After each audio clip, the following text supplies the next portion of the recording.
I just rolled into town after a brutal week of back-to-back sales meetings in Minnesota. Crushed the numbers. Beat the targets. Knew I deserved a break, so I told my boss I'd work remotely Friday and punched the gas toward home. Wasn't planning anything grand, just one of those small wins in life. Sneak in quietly, crawl into bed next to my wife, and wake her up in the morning with coffee and something more caffeinated than espresso. We'd been married 16 years. Still felt something when I looked at her. Rachel was one of those women who aged like she had a non-compete agreement with gravity.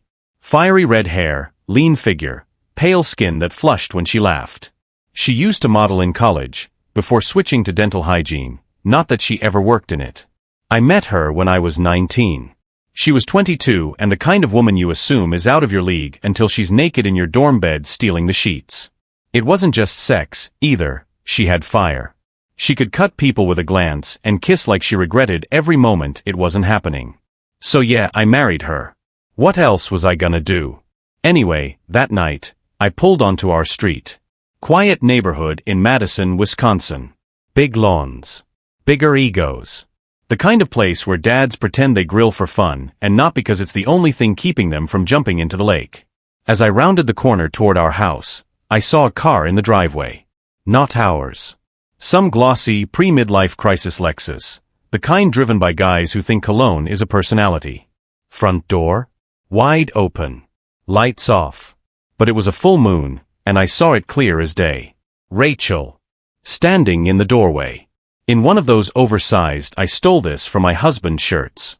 Kissing some guy like it was prom night and dad's out of town. And this guy? He skipped, literally skipped, down the stairs, did some little dance move around the car like he thought he was Fred Astaire reincarnated, and drove off without a care in the world. I pulled my car to the curb. 2 houses up. Engine off. Lights off. Sat there like a goddamn statue watching her silhouette drift back into the house like she'd just waved goodbye to the Amazon delivery guy. Not once did she look around. Not once did she check to see if the coast was clear. That's how confident she was I wouldn't be there. Honestly, the part that stung most wasn't the kiss. It was how casual it was. Like cheating on me was a Tuesday night habit. Like she wasn't sneaking around, just living her best life while I was out chasing quarterly bonuses and collecting hotel soaps. The bathroom light flicked on about 10 minutes later. I could see her through the frosted glass. Her silhouette undressing. Shower on. Steam. She was cleaning herself up like the night was just getting started. I watched that window like it owed me an explanation. But it didn't give me one. Just fog and shadows. So I sat there. 35 years old. Sales director. Mortgage paid. 2 daughters in college. And now, apparently, a cuckold with front row seats to his own humiliation. Here's the kicker. The guy? It wasn't just some stranger. It was Rick Dawson. My ex-brother-in-law. Rachel's little sister's ex-husband. Divorced after she caught him with 3 different women, one of them their babysitter. The guy was a walking HR violation. Everyone hated him. Rachel especially. She used to call him a walking grease fire, and once said if he fell off a cliff, she'd sell tickets to watch. Guess she changed her mind when I wasn't home. I didn't go in. I didn't call her out. I drove to a shitty motel across town. Paid in cash. No ID. Room smelled like bleach and regret. I sat there for hours, staring at the ceiling, heart pounding in that slow, nauseating way that tells you something in your life just died and your brain hasn't caught up yet. By sunrise, I'd already replayed that kiss 1,000 times. That smug little spin he did. Her leaning into him like a drunk prom queen. And that song from the radio on the drive home kept looping in my head, one of those jokey oldies about a milkman nailing the housewife while the husband's off at work. Suddenly, I wasn't laughing anymore. That's when the plan started forming. Not revenge. Not yet. First, I needed intel. Evidence. Motive. But I'll be damned if I was going to be that guy who just lets it go. That's not me. I don't scream. I don't throw things. I plan. I calculate. And when I strike, you never see it coming. Friday morning, 7:45 a.m. The motel coffee was an insult to the concept of beans, so I dumped it, grabbed my phone, and made 2 calls. First, Rachel. I had to sell the lie, keep things cool. So I turned on the loving husband voice like I wasn't picturing her bent over the bathroom sink for Rick fucking Dawson. Hey baby. I'm heading home a day early. I should be there around noon. She sounded giddy. The fake kind, too excited, too rehearsed. Oh Max. That's amazing. I was just thinking how much I miss you. Let's do something tonight, go out maybe. Sure, sweetheart. I've got a fun little surprise planned. It's called, You'll Never Financially Recover from This. Second call? Jerry. Old buddy from the Corps. Retired Marine. Vietnam vet. Ran a landscaping company now, but that was just his legal income. His real business was problem solving. You needed something messy handled without paperwork? Jerry had a friend who had a friend. Cash only. No receipts. No questions. Max? Jesus, been a while. You all right? Not really. I've got a snake in my house. I need advice, and maybe some boots. He didn't ask for details. He just said, Denny's. 1 hour. I got there early. Jerry was already sitting in a booth, sipping black coffee like a man who's seen some shit and stopped blinking years ago. I slid into the booth, nodded. No handshake. Just the Marine thing, eye contact and the faintest nod. That's how you say, I need you without saying it. Tell me what happened. So I laid it out, the kiss, the open door, the bastard skipping down my porch like he was auditioning for Dancing with the Scumbags. I didn't cry. Not this time. But Jerry noticed the twitch in my jaw. The way I gripped the coffee mug like I was daring it to shatter. When I was done, he leaned back. You want them dead? I paused. No. Not yet. I want to know what I'm dealing with first. Then maybe I want them ruined. Humiliated. Left with nothing but a bad reputation and a restraining order from the truth. Jerry smiled, that slow, dry smirk he gets when he smells blood in the water. You always were surgical. I respect that. He slid a burner phone across the table. Keep this on. I'll have someone tail Rick. I'll put eyes on Rachel too. Full surveillance. You want audio? Everything. Good. It'll take me a few hours. Try not to do anything until we've got solid intel. I don't want to have to bail your ass out. After breakfast, I sat in my car, parked near an empty lot, just breathing. What the hell had happened to my life? 2 weeks ago, I was researching anniversary gifts. Now I'm plotting emotional arson with a guy who once buried a pedophile under a shed by accident. I thought about Rachel, her laugh, her freckles, the way she used to get shy when I kissed her shoulder. Then I remembered her kissing Rick on the front porch like I didn't exist. Something broke inside me again. Not loud. Just a quiet snap, like a string pulled too tight. I texted Jerry. Also, find out how long it's been going on. If it's more than once, I want creative options. I didn't go home that day. I told Rachel the car broke down in Illinois, and that I'd taken it to a dealership. They say it's the fuel pump. Won't get parts until Monday. I'll be stuck here a few days. She offered to come get me.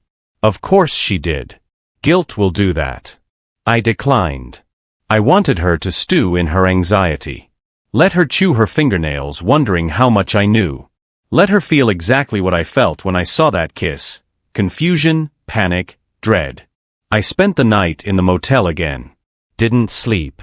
Just lay there listening to the silence, thinking about my girls, Emma and Riley, off at college, completely unaware that the family they grew up in had cracked open like an egg left in the sun. Good. Let them stay away. Let them stay clean. This wasn't their war. Saturday morning hit different.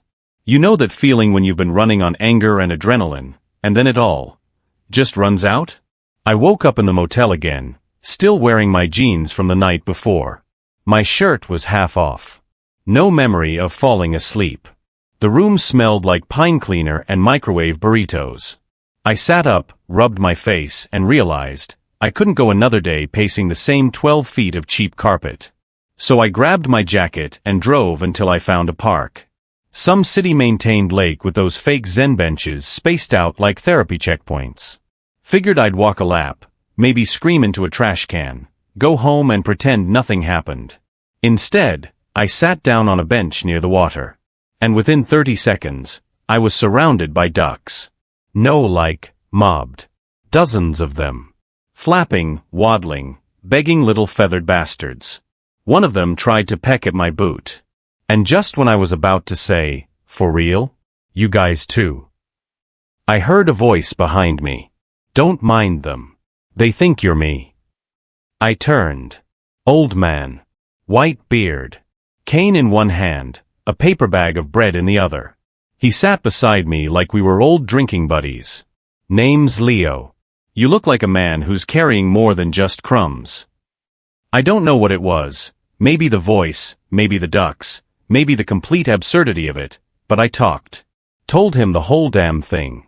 About Rachel. About Rick. About the kiss. About the surveillance. He didn't interrupt. Didn't react. Just kept feeding the ducks like I was giving him the day's weather.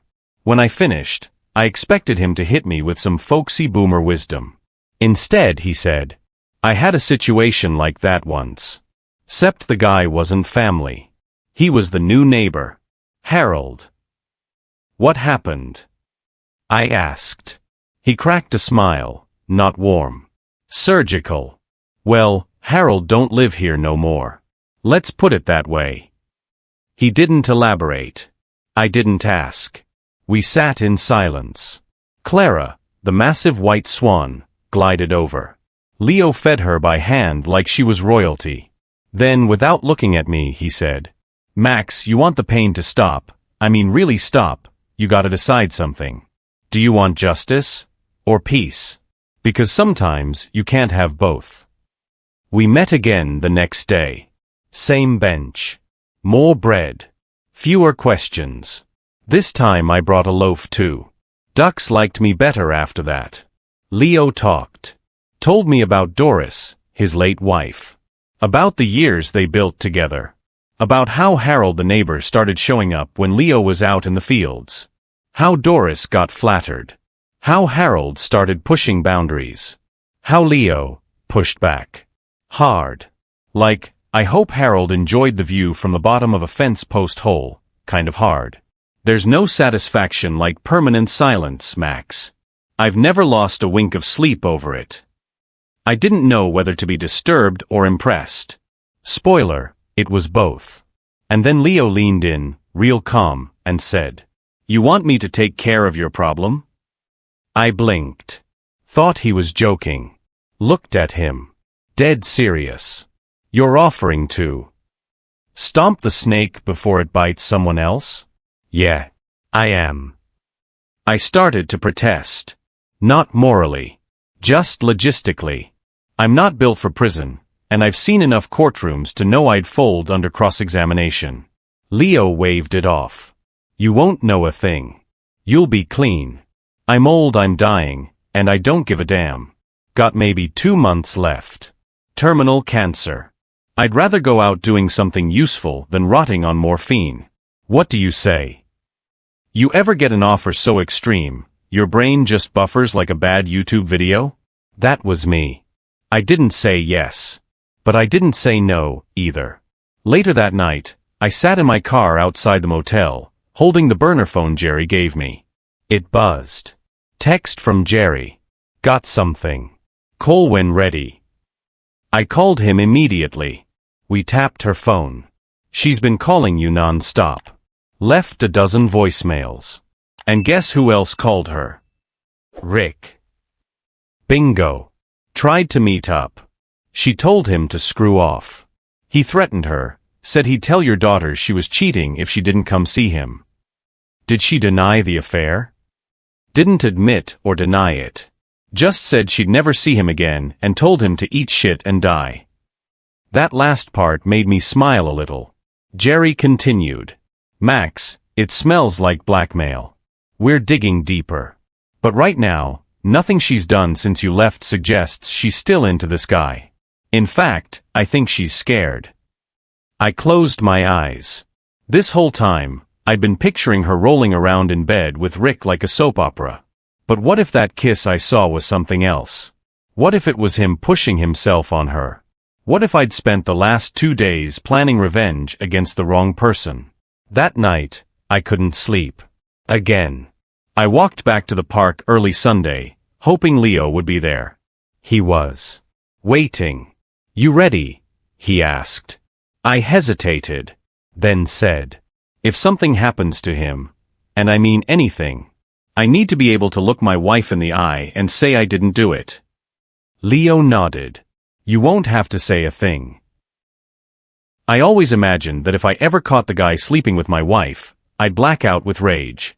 Something primal. Teeth, fists, maybe fire. But that's not how it played out. I was calm. Cold.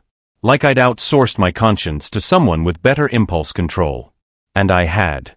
His name was Leo. Monday morning came. I drove home from Illinois, by which I mean I took a long loop around town and parked 2 blocks from my house. Walked the last stretch with a coffee in hand like I'd just gotten back from Walgreens. Not a mental breakdown. Rachel was waiting at the door. Looked like hell. Eyes red. Hair unwashed. She hadn't even bothered with makeup, which meant one of 2 things. She was either depressed or terrified. She launched herself into my arms like a lost kid at a state fair. "Max. Oh my God. I thought something happened. I couldn't reach you. I kissed her forehead, held her close, whispered, "It's okay. I'm here." And for the first time in 3 days, I almost meant it. Because I had answers. Back at the motel the night before, Jerry had dropped off a small cassette player. Yeah, old school. Easier to burn. He gave me 2 tapes. Tape 1, the phone call between Rick and Rachel. She wasn't flirting. She wasn't begging. She was crying. Telling him to leave her alone. He threatened her, told her he had pictures of her outside the Hilton with some guy, which, by the way, turned out to be her boss, not a hookup. She told him to go to hell. He told her he'd tell the girls everything and ruin our marriage if she didn't give him $10,000. Clever guy. Tried to squeeze my wife for cash and control. All while pretending to be some concerned ex-relative. Tape 2, the real gift. Jerry had paid a little visit to Rick. Apparently, Jerry posed as a neighbor looking for a lost dog. Played the old man card. Distracted Rick long enough to get him into the garage. Then zap. Cattle prod. Zip ties. Duct tape. Classic Jerry. He sat Rick down in the bed of his own prized pickup truck and said, in no uncertain terms, "Tell the whole story. Into the recorder. Every word. If you lie, I turn the voltage up." And he talked. Rick confessed to everything. He'd seen Rachel coming out of the Hilton with her boss. Took some photos. Decided to spin it into leverage. Thought he could scare her into giving him money, and maybe sex too, eventually. But the kiss? He admitted to forcing it. He said, and I quote, "She was trying to push me off. She bit my lip. Bitch drew blood." Good. I hope she cracked a molar doing it. Jerry gave me the recorder. The whole thing was on tape, the setup, the blackmail, the kiss, the threats. And just before Jerry shut it off, you could hear Rick whimpering. "You're not gonna kill me, are you?" No response. Click. That tape burned a hole in my pocket. Not because I was afraid of what it meant, but because it confirmed what I already suspected. My wife wasn't the villain. She was the target. And I had let the doubt rot my brain for days. So Monday night, after Rachel made dinner and tried her best not to cry into her wine, I asked her to come sit in the tub with me. It was our ritual. The big corner jacuzzi tub, candles, silence. She slid between my legs, back against my chest, and finally broke. "Max. I have to tell you something." I held her tighter. "I know. You do. I know everything, Rachel. He was blackmailing you. I know about the kiss. I know you told him to screw off. I know you didn't cheat." She sobbed so hard her shoulders shook. I didn't tell her about Leo. Didn't tell her how close Rick came to being fertilizer. She didn't need that. Later that night, after she was asleep in my arms, I texted Leo. "It's handled. Thank you. No reply. Just silence. A few weeks went by. Rachel barely let me out of her sight. She apologized in 100 tiny ways. Dinner made every night, soft touches, long hugs, even those spontaneous I missed you moments in the hallway that turned into hour-long distractions in bed. Not that I was complaining. But under all of it, I could feel something coiled behind her ribs. Guilt. Shame. Fear. Even though she didn't do anything, she still felt like she'd let something into our house. And maybe she had. Maybe we both had, in different ways. Meanwhile, Jerry confirmed that Rick had left town. No explanation. No bags. No note. Just vanished like a fart in the wind. His precious pickup? Abandoned in a storage lot 2 states over. Keys still in the ignition. Driver's seat smelled like piss and bad decisions. I never heard from him again. Did Leo kill him? I don't know. And that's the thing about people like Leo, they don't leave trails. Just footprints in your memory. Until one day. FedEx dropped a box at my office. Hand-signed delivery. I had to show ID. Inside, a cassette player, a small envelope, and a printed letter from an estate attorney in rural Iowa. Leo Farmer had died, and I was in his will. Turns out Leo and Doris owned a massive farm. No kids. No heirs who didn't suck. And Leo, in all his terminal swan-feeding wisdom, decided to leave the land to me. Stipulation number 1, if anyone contested the will, they got nothing. Stipulation number 2, I had to listen to the tape before I visited the property. I sat in my car in the office parking lot, windows up, cassette player in my lap like it was a cursed object. I hit play. Leo's voice came through, calm, dry, even a little amused. Hey Max. If you're hearing this, I'm probably already worm food. Or ash, depending on how Doris people felt about fire. Let me be clear, I don't regret anything. That snake of yours won't be slithering near any more women. And neither will Harold, for that matter. That farm? It's yours now. Doris would have liked you. You're the kind of man who protects his home. Makes the hard choices. Doesn't cry about fairness like a neutered poodle. There's a base pond out back. You'll have to stock it. Just promise me you'll take Clara the swan with you. She deserves a better end than city park bread and goose shit. And Max, burn this tape. No need to keep a record of things that can't be undone. Take care of Rachel. She didn't fail you. She was just scared. Don't let fear eat your house from the inside out. Be the man who closes the door at night, not the one who wonders who's out there. Click. I sat there for 10 minutes. Didn't cry. Didn't laugh. Just breathed. And for the first time since that night, I saw Rick skipping down my steps like a human STD. I felt peace. Not justice. Not closure. Just peace. I brought Rachel the rosebush I picked up that morning. A crimson Mr. Lincoln. Same kind Leo had pointed out at the park. Let's plant this in the backyard, I told her. Something new. Just for us. She didn't ask questions. She didn't need to. As for the farm, we moved there 6 months later. Sold the house in Madison.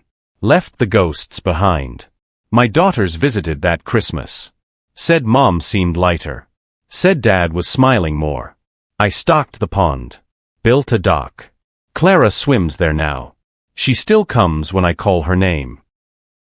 Sometimes the people who save your life are old men with bad knees, a trunk full of barbed wire, and terminal diagnoses. And sometimes, revenge doesn't look like fire and fury. Sometimes it looks like disappearance. A hole in the dirt. And a man who'll never hurt another woman again.